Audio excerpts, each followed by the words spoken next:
Hello and welcome to Top of the World. It's one of those days where if it can go wrong, it will go wrong, and it has all gone wrong.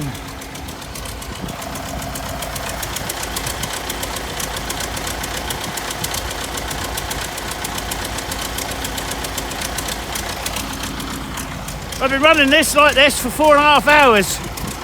It's got a cylinder down, at least one cylinder down. I've currently got a hammer on the throttle. I've got to take the bucket off and get it inside.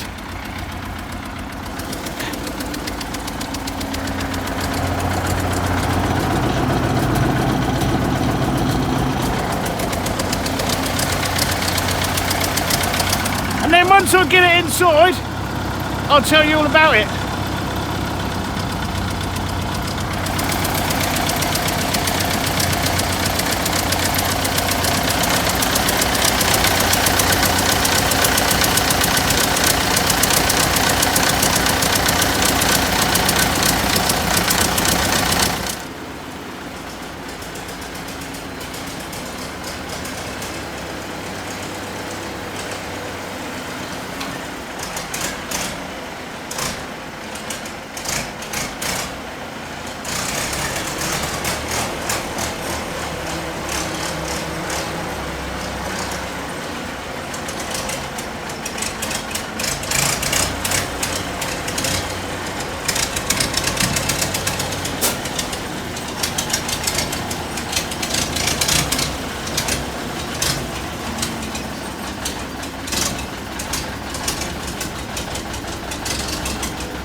Man alive, what a day. Okay.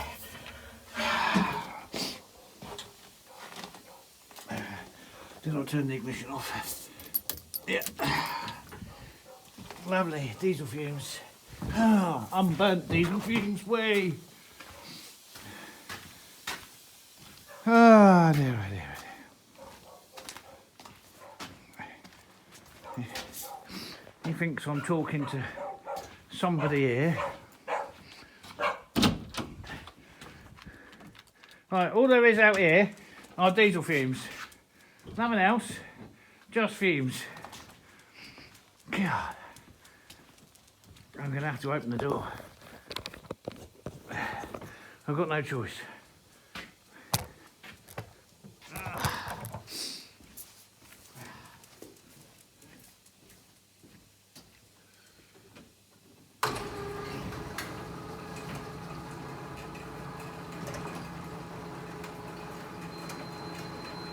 There goes all my heat. Shut up!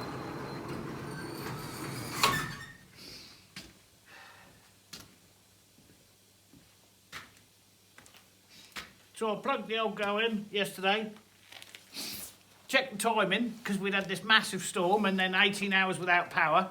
Did I have 18 hours without power? No, everybody else did. So I get up this morning, right, and Casper's jumping on me. And I'm like, that's odd. Why isn't the alarm going off? Anyway, well, David looked at the clock, 7 o'clock. The alarm was set for 5:30. Did the alarm go off? Must have done, because anyway, obviously I had the volume or something was broke somewhere. So he gets up, puts coffee on, immediately takes him out, right, the tractor. She switched on at 4 AM, so she's going to be hot and lovely and just going to start. No, I jumped up, turned the key, nothing. Oh. So then went round and felt the engine stone cold. So then looked at the heater and the timer was at 4 AM, and I knew I put it right last night. Anyway, very quickly discovered that there was a fuse blown. Anyway, I didn't want to admit I knew what it was, but replaced the fuse and it blew immediately. Well, that's the engine heater. That's the 3rd or 4th one it's had in the last 10 years. They're just rubbish. Just fucking rubbish. Anyway, and then, not the last time, but the time before that, nearly burned the tractor shed down. So, the engine's cold, it's not going to start, is it? And then it didn't want to start, and then it just didn't want to start. So, it took me an hour and a half to finally get it started, and I had to feed it with ether. She's never had ether. I don't want her addicted to ether. I had no choice. Anyway, I got it, and it's running so bad, and it's immediately I could tell it's missing the cylinder, and it's coughing and spluttering. And then I'm just, what else can go wrong? You know, everything that can go wrong has gone wrong. Please don't say that, Simon. No, I have one cup. Right, I use that cup all the time. Whilst I'm trying to keep that running and take him out, I've slipped, the cup's gone like this, smashed the cup. And the day has just gone down like this. It's now midday, I think. I can't see because there's a light shining in my eyes. Anyway, now I've got to have the door open to let all the fumes out, which means all the heat that I had in this room's also gone out the door, and this room's now flooded with minus 17 degrees cold air. So, she's got to come in because I've had no choice but to run it like it was all morning, knowing there's a cylinder out. Because people rely on me, and if I don't turn up, they can't do anything. And nor will a postman or the ambulance or anything else. Oh, and there's another irony. So, my friend Peggy, Thomas's wife, the great late Thomas. Anyway, I've always done her first. I literally come out of here, I go round this way and I do Ralph's wife, and then I go straight over and I do Peggy, because she works for the home helps the elderly. She's got to get out early. So I've always ploughed her before 7 o'clock. Anyway, she's retired. She doesn't do anything. So, because I was running late, I thought, oh, I'll do her later. I'm clearing everything else. Next thing, our son comes driving down from the forest, bashing the way through all the snow that I've piled up. And I'm like, what on earth? Anyway, she's had a bad turn. She's had to go down to accident emergency or the emergency centre because she's got pains in her chest. First time in 7 years I haven't ploughed her first. Strange day. Right. Now I've been looking at the light on this camera. There's a decidedly wet injector there. One of these injectors bad, or there's a line bad, or something is bad about all of this. And it's definitely a diesel. Definitely a diesel issue. It's not a compression issue that I know about or even care to think about. So, our options are, and my first option would be an injector has gone down. Right, that would be my first option. It's really hard to start and it's missing. Backfiring, popping. If you rev it really hard, right, it will pick back up. So we're going to go injectors before we look at injector pump. Now, I suppose it's quite easy to do because I could crack off each one of these, right, and make sure they're all pumping diesel. So start it back up, if it will start back up, crack these. If all of those have got diesel coming out, then we're good on the pump, right, and then we're up at the injectors. How do I tell which injector it is? I don't know, if I'm honest. I don't know how I can make any sense out of that.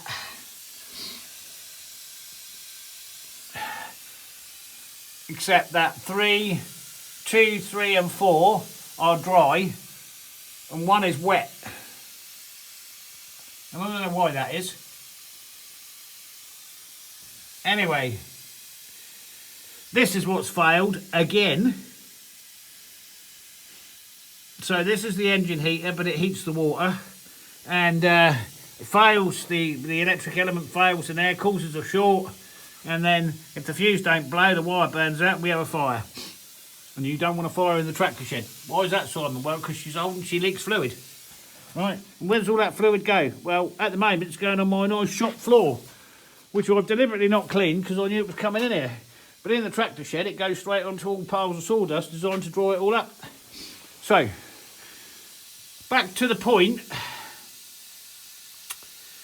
I don't know anything about cleaning those injectors up, or whether I can, or whether I can get other ones. Right, well, let's start with a bit of research and then go from there.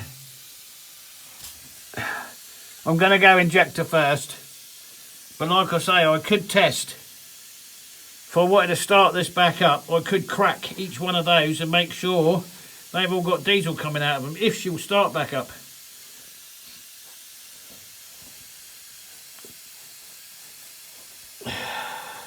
You wouldn't think this all got cleaned up and had the service. Tell me that's not a Lucas. No, it's a Bosch. Right. Well, that's a good start. It's probably unlikely to be that then.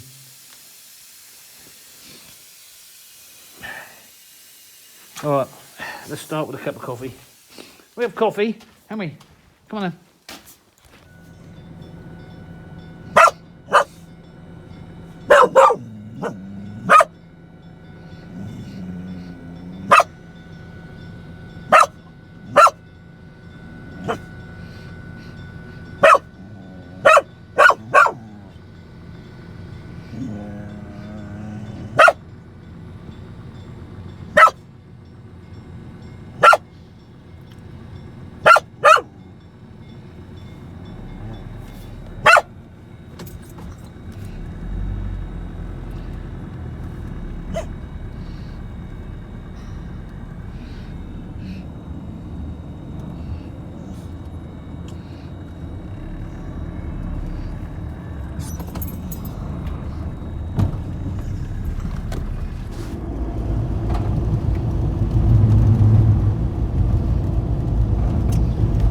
Okay, this is not your normal trip.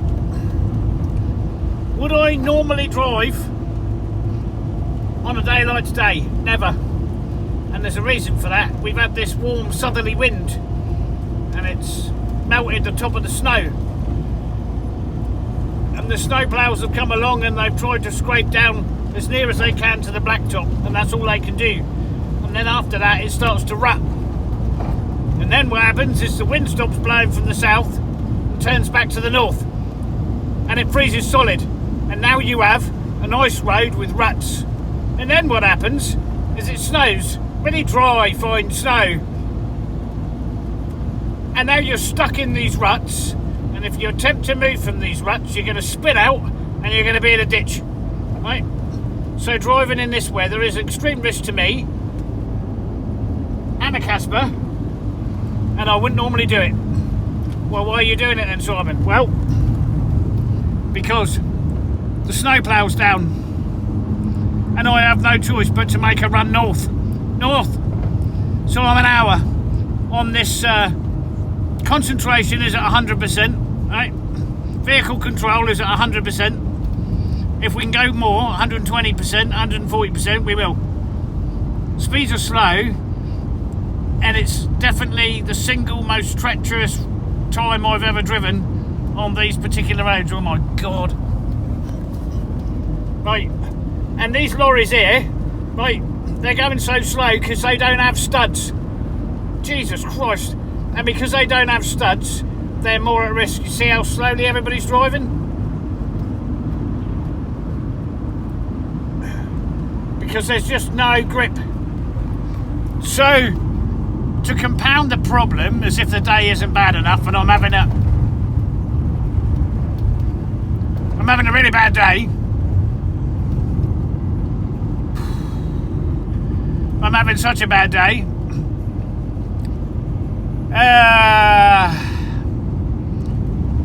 why haven't you got better studded tyres, Simon? I have. So, I bought a new pair of winter studded tyres for the Volkswagen. It's only done one winter. When the Volkswagen engine went and I bought this Transit, it had winter tyres, but they're quite worn. So, did I mean to fit the winter tyres onto the Transit rims this summer? Yeah, I did. Yes. And then I'm like, oh, I could get just one more season out of it, and money's been really tight, and that wasn't the wisest decision. Just one more season, and who would have known that this was going to happen? Anyway, so I think we'll be all right, but our studded tyres are quite worn, not ideal, and the conditions are treacherous. So once you're in these grooves, these ruts, you can't get out. So you just kind of have to ride it, and all the time it's wanting to take you left or right. So we should be just fine. Thankfully, my fellow drivers here in Sweden have done it all before, and we're all good, and we all should know what we're doing. Except him. Okay, how are we doing? Well, we went straight to the Bosch dealer. Right, does the Bosch dealer have anything for my tractor? No, nothing. Can't help me. Did he have any starter fluid? No, didn't. No. So, here I am at a gas station. What did I manage to get? 3 cans of starter fluid and some diesel injector cleaner. Hey, what does an Arctic town look like in the winter? Like this. That's exactly what it is. Got all those empty Tesla chargers. Anyway, there's more Tesla chargers than there are gas pumps, and there's no, it's not happening. Right, so now we've got to brave our way home. We got all the way here without incident, and now we've got to get back without incident. So it's like floating. Those who've been around for a while, you know I hate front wheel drives. Anyway, today I was pleased I was driving a front wheel drive, because you are just floating over the ice, and providing you keep the front wheels in the ruts, the back wheels are going to follow. If you come out of the ruts, the back will stay in the ruts, right? And then you twist. So I floated all the way here, and I'm going to float all the way back. It's not that cold, actually. I think it's minus 13 or 15 or something like that. So it's not a particularly cold day, but the snow that's coming down, as you can see, is so fine and so dry, as our snow is here. On top of that ice, just a nightmare. Anyway, Mr. Casper's not that impressed, are you? You're not that impressed? Because I went in there and I haven't got anything. Oh, we have. We have got something for you. There you go. See? We have. Look, little bones. He likes little bones. Little bones for the dog. There you go. There's your pot of treats. There. Right. And all this is for, this isn't going to solve the problem. This is just to get it started, because she ain't going to start. So now we're going to get back and then start taking at the bits. I've got a feeling, on the basis it's currently 1,300 hours, it's going to be a long day. So that was a particularly stressful run to town. It's been a particularly stressful day. And I've got this inside melting all over my floor. It's dripping 4 different colours of oil on the floor. And I've got no parts. So, we're going to start at the beginning. We've got 2 filters here. We're going to drop those and make sure we've got sufficient flow from the tank. If we've got sufficient flow from the tank, what we can't do is start it and crack these nuts. Now, I have got 4 cans of starting fluid. 3 cans of starting fluid. Anyway, I want to try and avoid at all costs putting any more ether down their neck. I will, but I want to avoid it if I can. So, we'll start with these 2 filters, and we'll start with the flow from the tank. Now, I done something really silly this morning just to compound all the problems, is I filled the tank. I brimmed the tank with diesel. Is there a tap on the tank that I can turn off? No, there isn't. So, it is just one of them days. And I do get those days occasionally. It's not combusting. It's not struggling with diesel, it's just not combusting.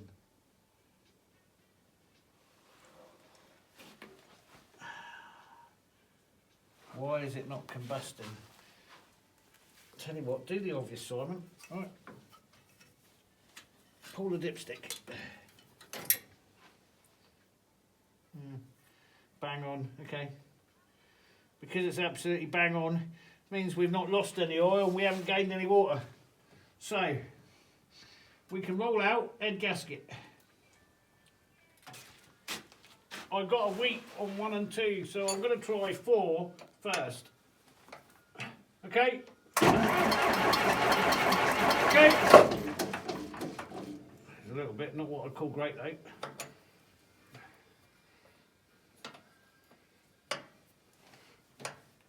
Okay. Okay. Seems like enough diesel to me. Okay. Okay.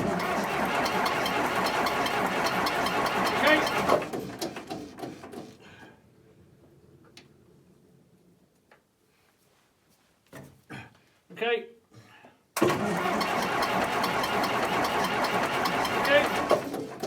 And that's got air bubbles in it. Right, that does not seem like enough diesel. Right, okay. You get out now. Now we put new filters in these in the summer. So I'm not really expecting to find any kind of strange anomaly unless somehow I got water in the diesel.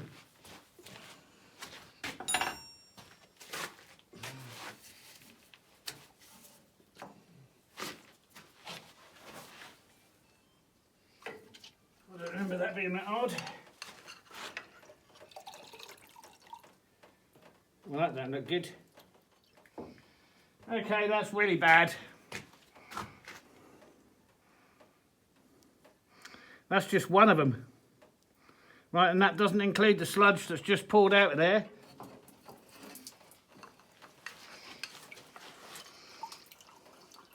And this one's equally as bad. This one, really bad. I wonder where our problem is. Diesel. Look at that. And that's in the bottom of the second filter. So we're in trouble there. Right, so I would say we've got a diesel fuel blockage. We might have to strip this pump down. But that's our problem. Yeah. Blocked injector, blocked pipe, there's so much rubbish in those two, and all that was new this year, so I'm not quite sure what's happened. But that's obviously, I wonder if that pre-filter down there, the one with the glass bowl, if it's got a hole in it and it's been letting stuff straight through, because that's like thick crud. It's got to go through that filter first. Right. So this is what I've just pulled out of the filters, and you can't even see what's in the bottom of that, but it's bad. Bad, bad, bad and bad. It's embarrassing. Alright. I'll show you where I've got to. Okay, I've replaced the filters, cleaned it all out, put them back on.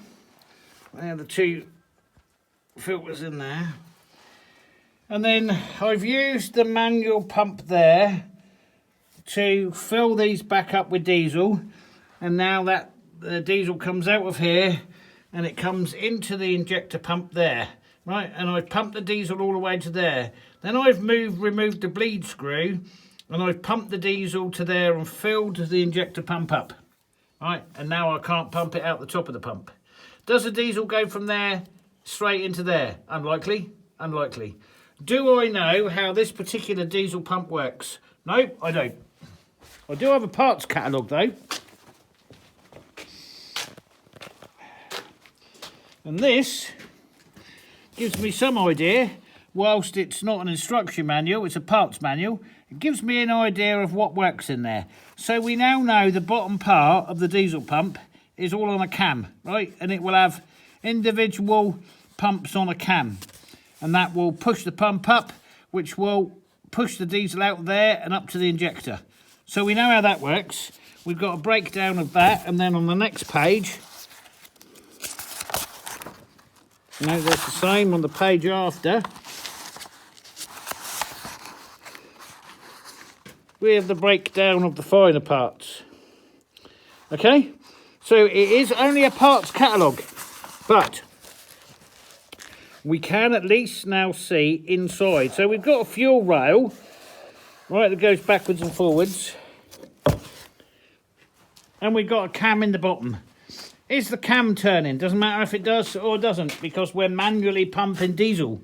So it doesn't matter if the cam which runs off of this through the middle here, through the bottom, well, it doesn't matter whether that's running or not, because we've got no diesel. So with this manual pump here, this unscrews and goes up and down, right, you can pump diesel all the way to the injectors, irrespective of whether the engine's running or not. That's what it's for, to bleed the diesel up.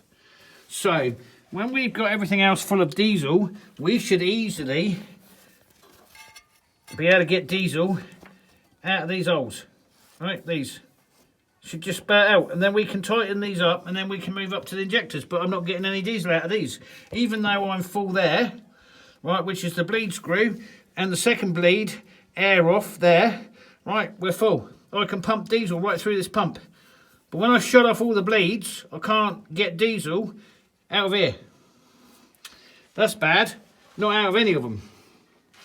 And that was, if I couldn't pump it manually up to there, behind all those screws, so I took all those screws out and diesel ran out of all of them, which means I've got diesel directly below all these injector nozzles. So if I can't pump it by hand, I wondered if I could pump it if the engine was turning over.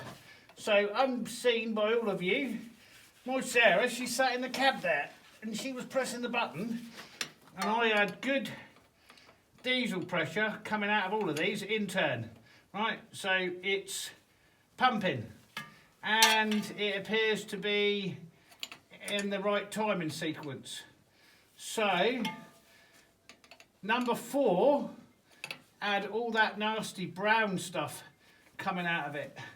So am I now clean all the way to here with possibility of dirty injectors or blocked injectors, specifically number 4, which appeared to be very bad, possibly. So we'll do these back up so the system's then pressurised, and then we'll crack all of them up at the injectors to make sure we've got diesel all the way there, and then after that we take each one of the injectors out. Now, I can't do any better than that. I've followed the route all the way here, and we're good. All the way to the top of the pump now. So I did spend some time doing a bit of research on it, and why I can't pump that up past the pump there, I don't know. So now what we're going to do is we'll crack each nut on each. Christ, am I doing that up? Yep. We'll crack each nut on each injector and make sure we've then got diesel up here. And that being the case, then we'll undo these and take the injectors out, which is pretty much where I am now, I think.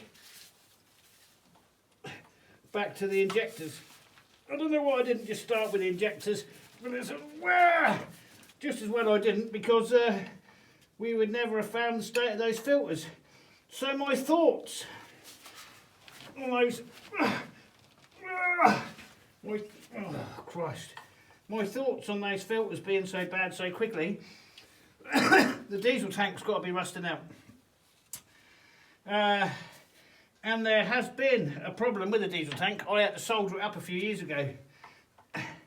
Anyway, the problem right now is I can't crack those injectors. Oh, that's got it.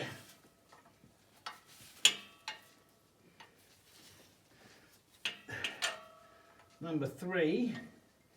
We've just got number 4 to crack. 3 is done, 2 is done, 1 is done. Right, we'll check each one of these until we've got diesel coming out at the top.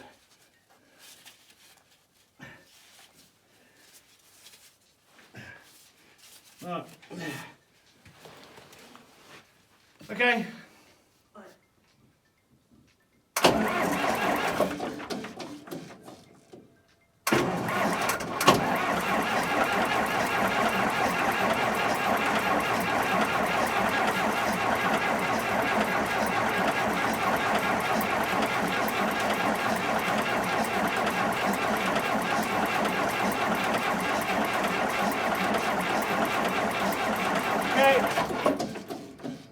Right, that's diesel up to all the injectors. Number 3 is looking weak. So if we've now got in diesel up to all the injectors, then it has to be down to injectors, right? Okay.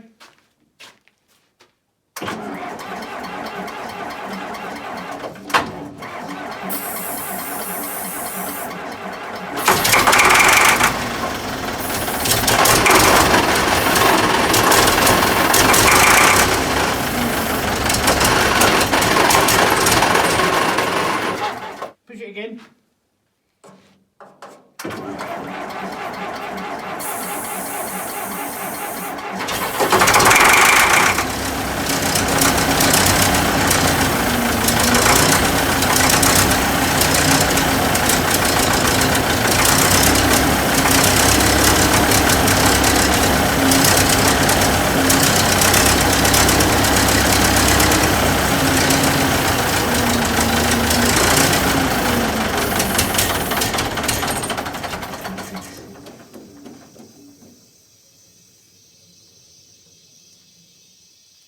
Right, it won't run.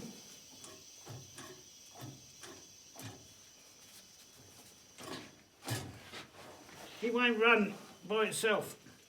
Right, push it again.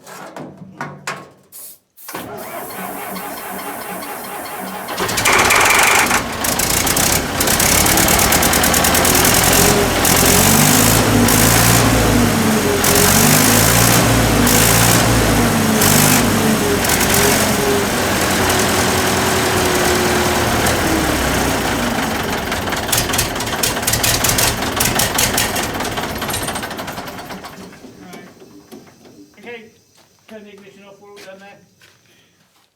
So then, in my layman ways, I've got diesel to the injectors.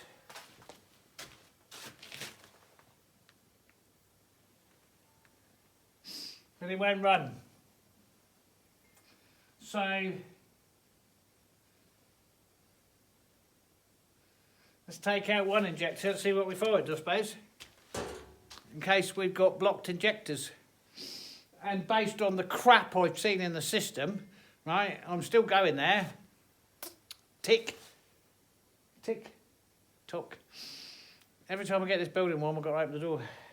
It's continuously snowing. You know, we really need to have this ready to run in the morning, otherwise I don't have a plan B. Quick consult of my parts manual tells me that this round thing you can see here, that's a gear housing in there, it holds gears, and that's connected to the end through here, which you have access to the end of the cam, which goes round and pushes the pump in the right sequence according to what's happening in the engine. But I can see that little cover's held on with 2 bolts. We might just pop that off as well. We're going to shut the door and we're going to have a cup of coffee, wait for it to warm up a bit, and then we're going to pop this off, have a look at that, and then take out number 1 injector. Well, I've removed that cover, and all that shows me is that coupling. I thought there was more, and I'll get into the reason why in a minute, and I just can't remember. Anyway, then what I did was I cracked the top of that injector and used the hand pump and pumped diesel. Right, all pumped out of there, no problem. And number 2, and number 3, and number 4. So, we got diesel pumping right up to the top of the injectors. So diesel's getting to the injectors.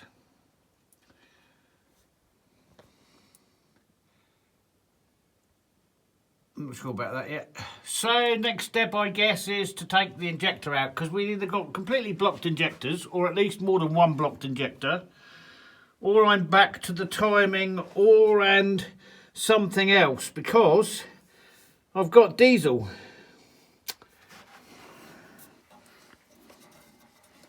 Could there be anything wrong with that? I can't imagine. No.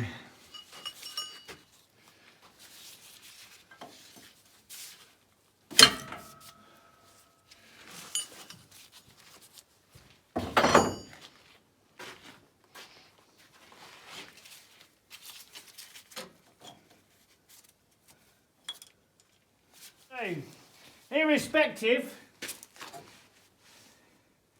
I could change all that to set it up to test it, or I could just open it. Right.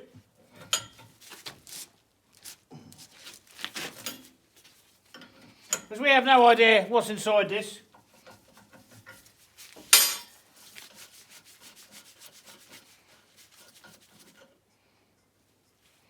Well, whatever it is, it's very dirty. Oh my goodness.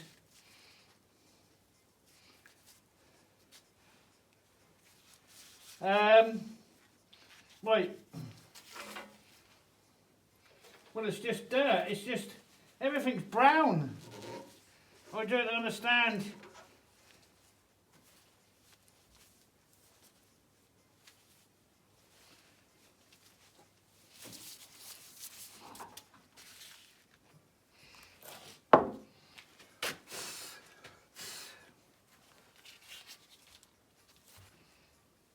I've got to get something to work on.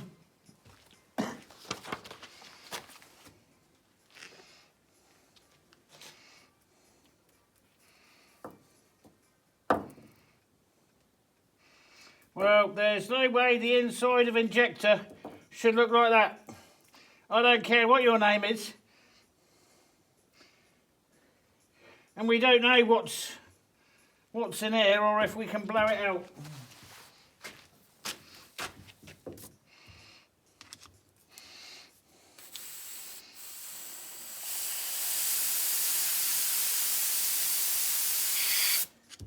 Right, we can blow that out. All right.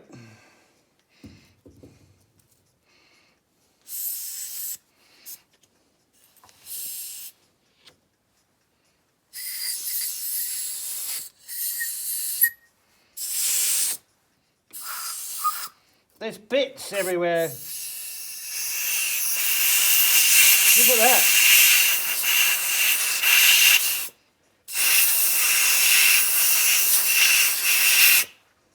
That can't be good, can it? So now I'm kind of wondering what's happened in the diesel tank, or what has got in my diesel tank.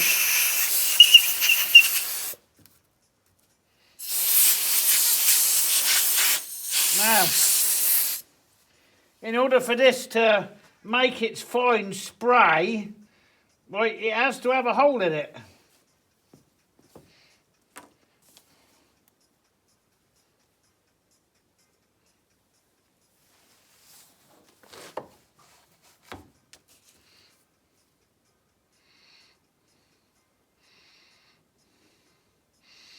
No?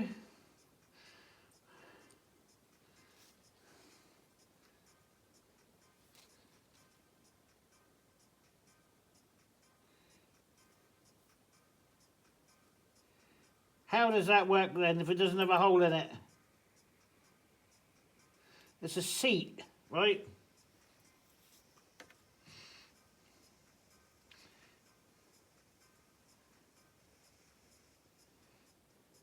So diesel gets injected down that hole there, down that side.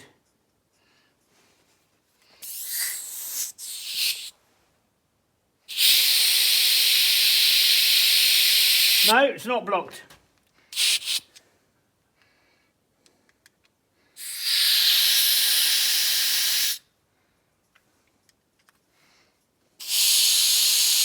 Okay, that one is not blocked.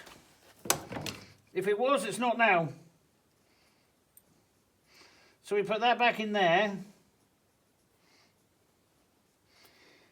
And then before we screw that on, we got to line this back up with this. Now we checked this is clear, didn't we?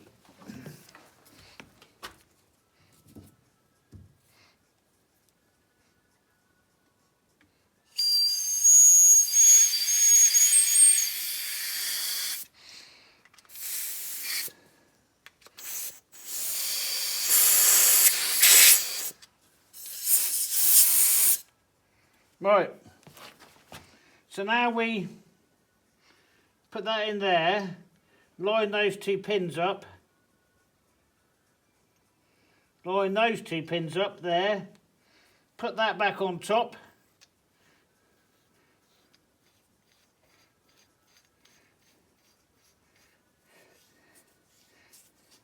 go and do that up tight, and then do the next three the same.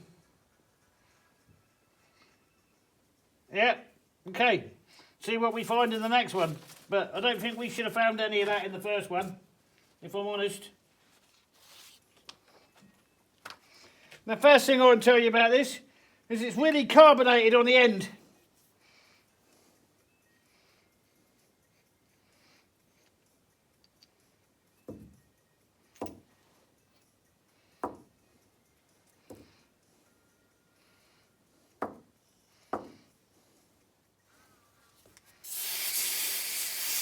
Right, well we need to clean the tip of this one up for sure.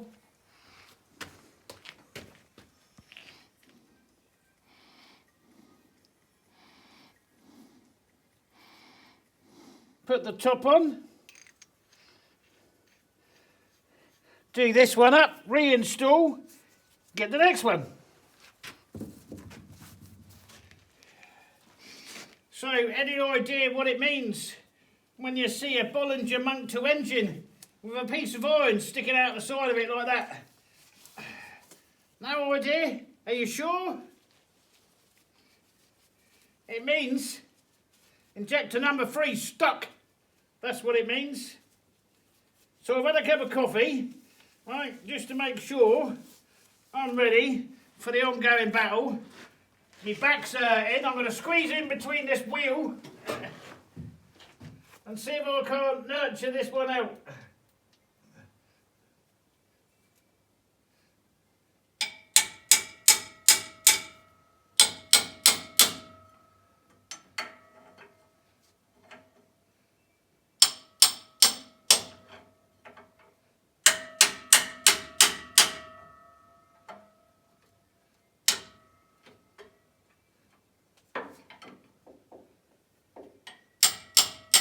Oh, it's moved. Come on. Yeah, that'll come now. Well, that's dry. That's really dry. Okay. That's the first one we've taken out that's got a dry shaft on it.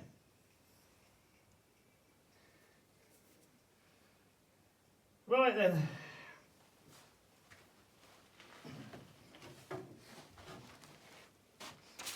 Did 4 come out easily with the right tool?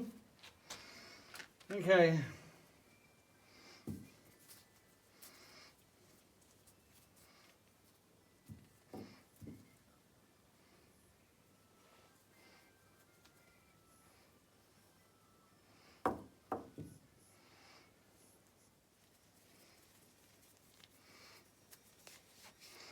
Okay, that's number 3.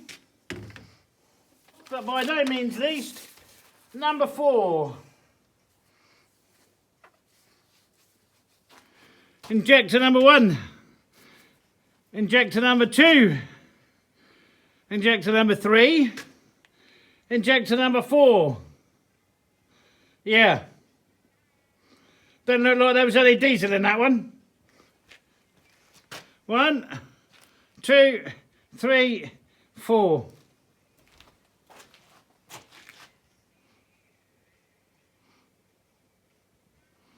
Okay.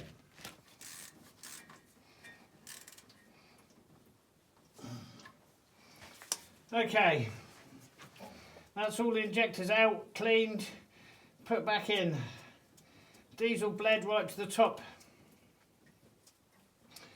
Now if it don't start, it's to do with the governor end of the pump or the timing. Because the injectors are clean and clear, and diesel is clean and clear all the way. So that's eliminated all of that. What time is it? 2100, give or take a few minutes. Alright, let's turn the key, see if she fires.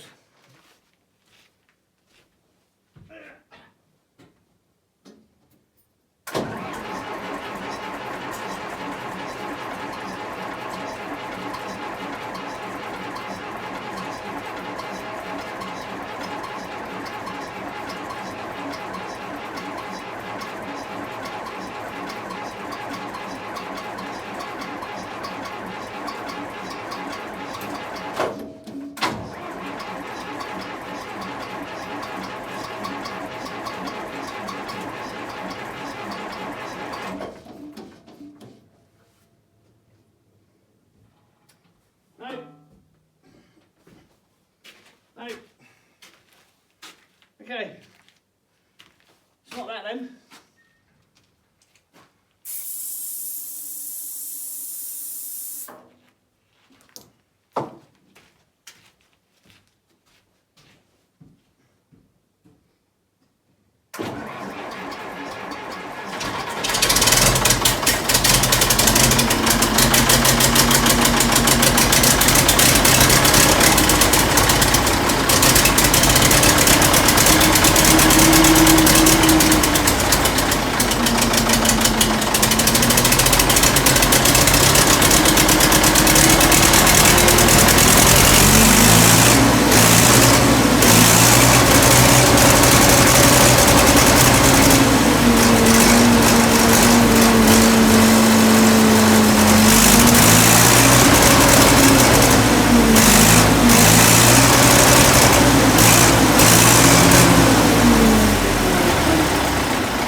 That's exactly the same as it was. So we've done all that and achieved absolutely nothing. So that's timing now. That's what that is. Yep. We've achieved nothing for all the work we've done.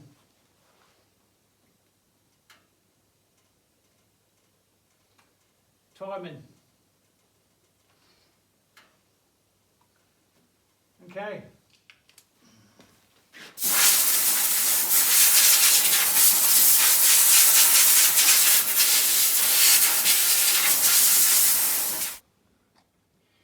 Well, that's 11:15. And it definitely ain't 11:15 in the morning. Right, what do we know? Okay. So, before I get completely flooded with comments, because I can see what's coming, all this white smoke coming out of your exhaust, Simon, that's your red gasket. That ain't. Oh, well, there's white smoke coming out of your exhaust, Simon. That's because your glow plugs ain't working. No, it isn't. 61 years old. There are no glow plugs. None. I've had this running from plus 30 Celsius to minus 30 Celsius, and she just cranks and starts, unless you don't apply heat below -8, and then she won't start, and you need to apply heat, and you apply heat through the engine heater, or you set fire to the underside of it. Right, either way, it heats up and away you go. White smoke is a result of excess fuel, and if the fuel's not burning, it's coming out the exhaust. Now, it could be a mixture of things, including exhaust valves hung up, stuck, but not on all 4 cylinders. So it's got to be a common denominator, and I'm looking at timing. Why are you looking at timing, Simon? 8 years ago, I'd been working all day, and I parked her up right outside in the summer, came in, had my lunch, went back out, didn't start again. Didn't start for days, just dead. And the timing was out. And I can't remember for the life of me how I discovered it or what I did to fix it. But for some reason, it was running normally and I stopped it and the timing was out. And I fixed it and it started and it's been running ever since. But that was instant, right? This has been progressive. Anyway, so unless you know the Bollinger Monk tool and the Bosch injector system from 61 years ago, don't flood me with your theories because we're too late. We're past that, right? We've gone past that. I'm there now. Right, by the time you see this, we'll be past it. So this is an inspection cover, which I have unscrewed from there. And in there allows me to see what is going on in there. Anyway, I've poked around a bit, only to find out that that moves. Well, that shouldn't move. And the reason that shouldn't move is it's locked onto the cam, which is locked onto this joining part here, you see? Now, there is a shaft, there's wheels in here, cogs in here, that are driven direct from the engine. There's a shaft with a keyway comes out, locks into this half. And there's the camshaft in the pump that comes out with a keyway and locks into this half. Right, so then the injector pump is locked to the engine. No, it isn't. I can move it. Now I grant you I can't move it a lot, but I can move it, and it's moving on this shaft here. So I'm like, well, maybe that's like an element of advanced timing in some sort of way. So let's just check it out. So I've come over to my parts drawing, and this is a demonstration of the block attached to the fuel pump. And as you can see, it has a keyway. Okay? And it's in 2 halves. So we want to know what locks into that, because at the moment that is moving. And if we follow the line all the way down, right, the shaft coming out the engine, well, actually it locks into the cogs, but it has a keyway. So that should not move on that shaft. And it is. It is moving on that shaft. Not a lot, but it is moving. Is it moving so much that if it was slightly in the wrong place, the tractor would almost run, but not quite? Yeah, possibly. Possibly. Anyway, I'm probably going to take all that apart only to find out that's supposed to move like that. But that shaft is solid. This shaft at this end, right, can you get in there and see it? See that? That is moving on that shaft. And I don't believe it should be. I believe that should be locked. I believe this should be locked into top dead centre, right? And then the injector pump should be locked into its timing marks. And I don't believe there should be any play in that whatsoever, at all. None. And yet I can move it. So that is the start of my investigation, because that should have a keyway in it, and it shouldn't move, and it does.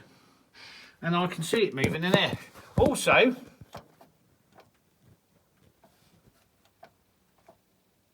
when you move it, right, I can hear the pumps trying to work on one of the, I don't know if you can hear that, but I can. Right, Okay, well, we're going to have that knuckle apart then. And see what gives in there. Alright, I just had to stop for half an hour. We're now midnight to talk prom dresses. Okay, now we've talked prom dresses, I'm on to something. At least I'm on the right track.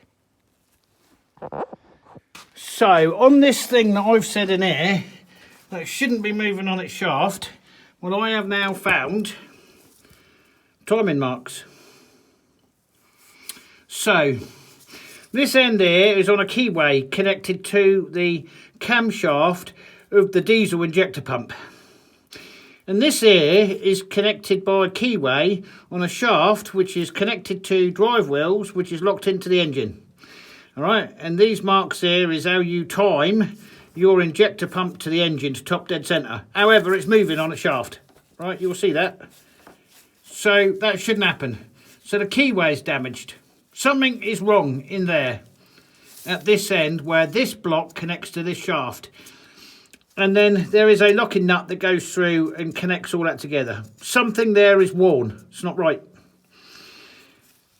And then you've got this nut, which is a true 1/2 inch, and one on the other side that you can loosen and move this plate to these marks.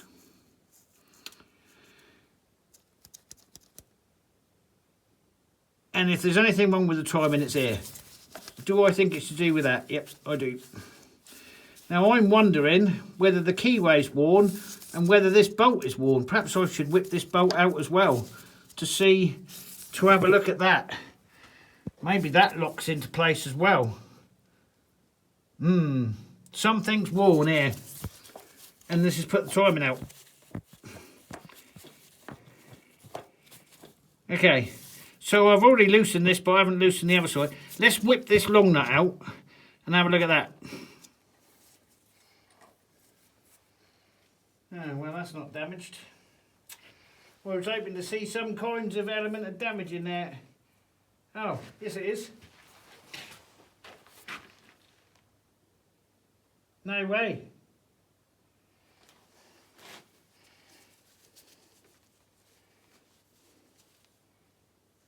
Huh. Well, that's exactly what I was hoping to find. You won't even believe that. Oh, you couldn't make this stuff up. Right, so my theory behind that was a keyway's given way, right, and the timing's moved. Well, so in order to assume that, you need some kind of evidence, right?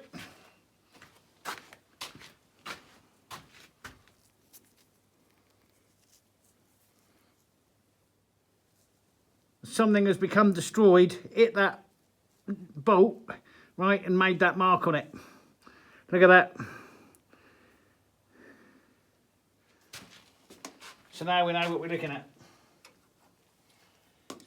And that means we have to take off the hydraulic pump here and all this bracketry and all of that, and take the wheel and the shaft out that way. Okay, so this here, this half of the shaft, right, which goes in there and goes all the way down there and goes to that keyway, that's the keyway that has failed on that shaft. So we cannot take that out because it's got a shaft going in it from both directions. So we have to take that nut off, slide that wheel off, which is connected to the engine, all these bearings out this house to get this shaft out. And that relates to that. That bolt in that big wheel is behind this plate.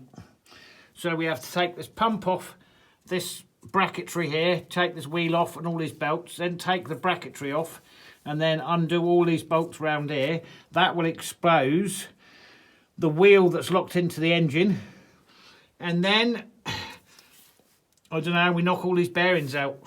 But basically we've got to take the shaft out this way. I don't know if we'll get it out before we hit the radiator. Anyway, so there's a shaft locking into that mechanism there, and the keyway's failed. and it's moved, which is what's causing that. And that's put the timing out. And that's why she won't run. Okay, problem identified. And that was my next theory, right after all the work we did. And then this bolt, that gives me the evidence that something has failed on this shaft. So if we look at the little half moon pieces there, this is a keyway, and that sits into there and locks, same as that one there, locks into this side. And that is directly in line with that bolt. That bolt there is this bolt here. And this bolt here has that on it. And we can see that's fresh. And that is as a result of a failure here. Quite how that's failed and made that mark, I don't know. The other thing that I find curious, and you can only just make it out on putting bad marks all over my book that's 61 years old. Well, see there's a little flat bit underneath there. See, I thought that's where the bolt sat. I don't know. But what I do know is that is telling me there is an internal failure. And the lesser of the two evils, the disconnection of the diesel injection unit, or that end, all of that, all that. And because we don't have a service repair manual, we only have a parts manual, we can only guess which would be the easier option. I bet there's engine timing marks inside this case too. That tells you where that wheel should be on top dead centre, and therefore where the alignment should be. And we're not out many degrees, but look at that. I haven't seen that before.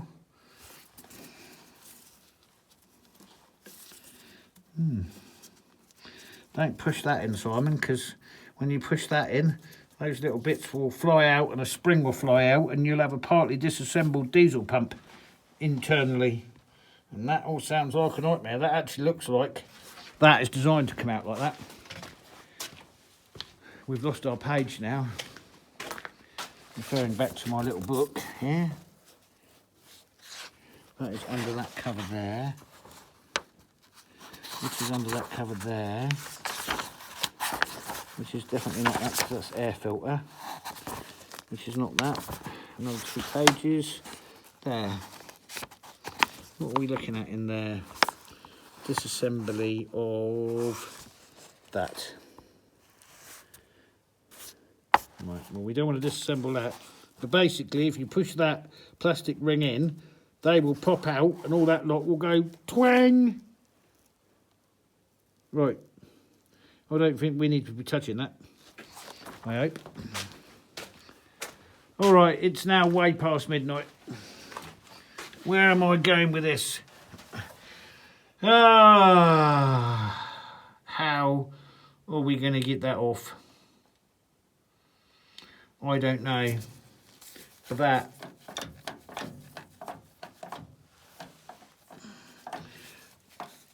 That is a failure on that shaft. And we've got to get in there somehow. Okay, I've grabbed myself 4 hours sleep. And here we are. Back with a fresh pair of eyes. Looking at this. Right, so I've studied the parts drawing more. And the issue is with the end of this shaft. And that fits onto it. So from the drawing I can see this shaft's got a notch underneath, which is where the bolt goes through, just to make sure it never spins. And then this end coupling here, this has a split in it, so this shaft goes on this joint here goes on the shaft over the it's early, I haven't had enough sleep, and then the bolt goes through there and tightens up and holds it onto the shaft, right? And the keyway stops it from spinning along with the bolt through this notch.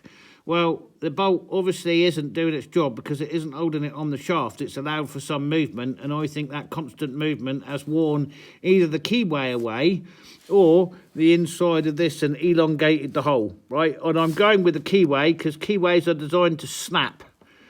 When all else fails, to stop it from snapping the shaft, the keyway will shear. So the keyway, these will always be far softer material than this, always, and these. So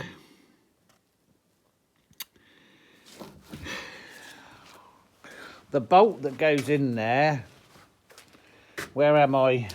Here. So that might look like a half moon shape, but it isn't. That damage there is caused by this moving. So that bolt, if you can imagine, goes through underneath that shaft and through there. And that has moved on that and caused that. Which tells me, probably, as well as the keyway being worn, years of movement tells me this bolt wasn't clamping that hard enough onto the shaft. And it's a fine thread engineering bolt.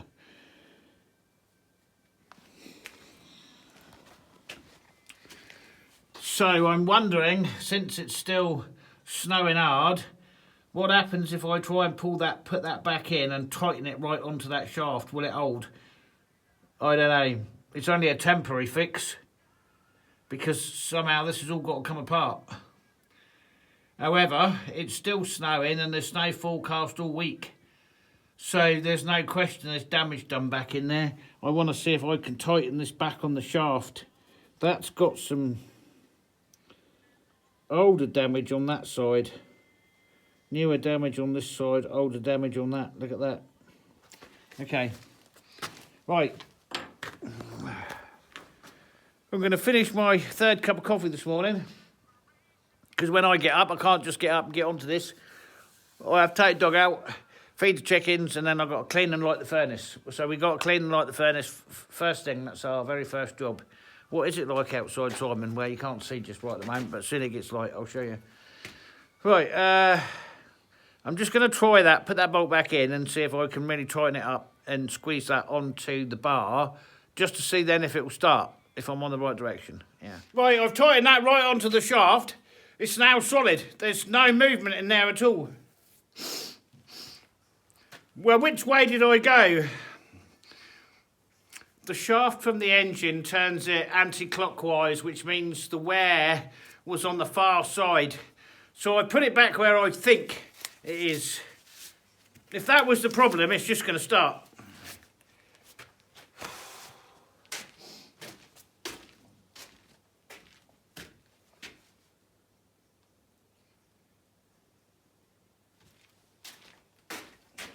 Shut the door, Simon.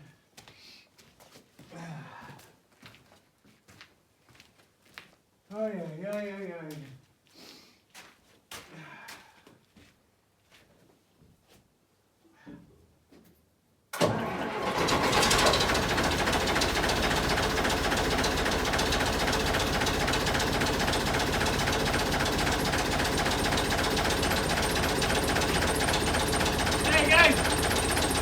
Problem solved.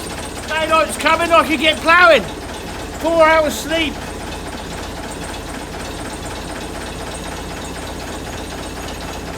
That's how she should start. Right.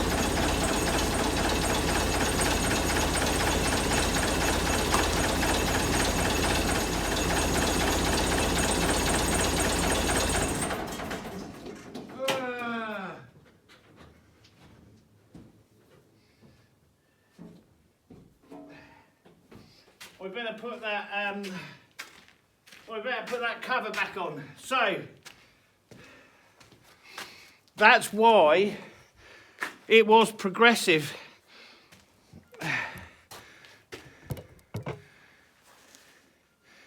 and it's only started the last 2 or 3 starts, and I knew something was wrong when I had to use ether before. Thankfully we didn't use enough of it to bother me too much. Controversial subject, ether.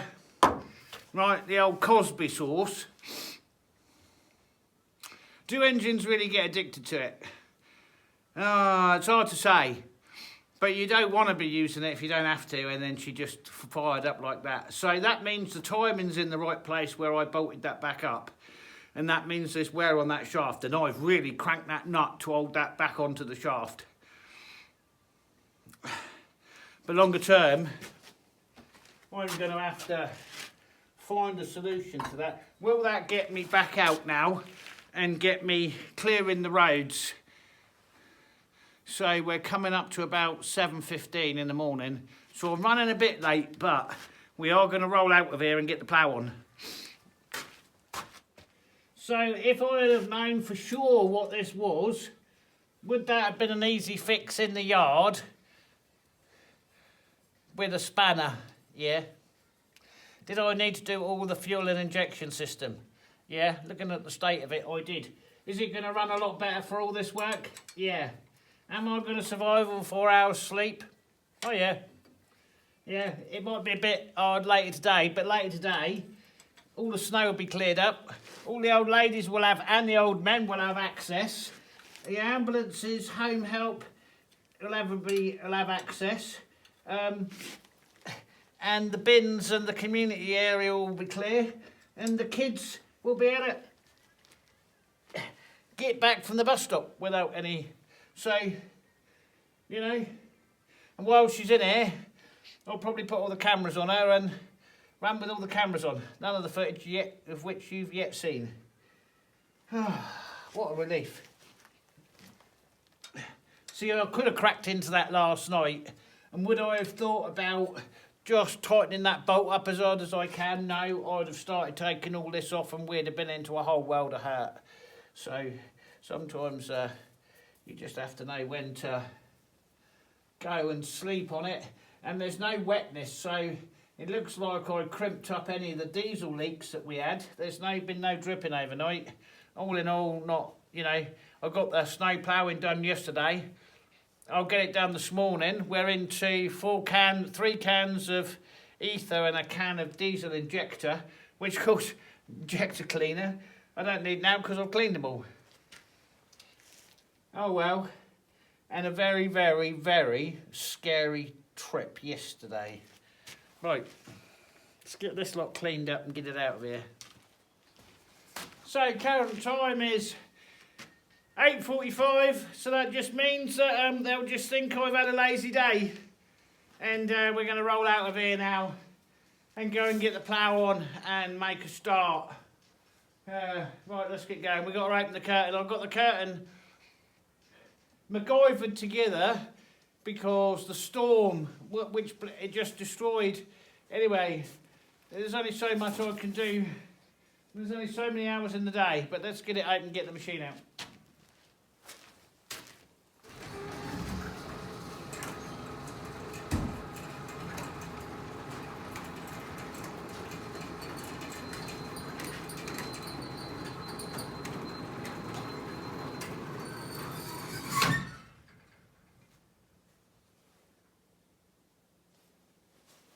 Another massive shout out to my brother. What a difference these have made to my life in the cab. Electric gloves. Anyway. Oh, yeah.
Is my back sore now? Yeah, feels like glass. Anyway, how sweet is that? Perfect.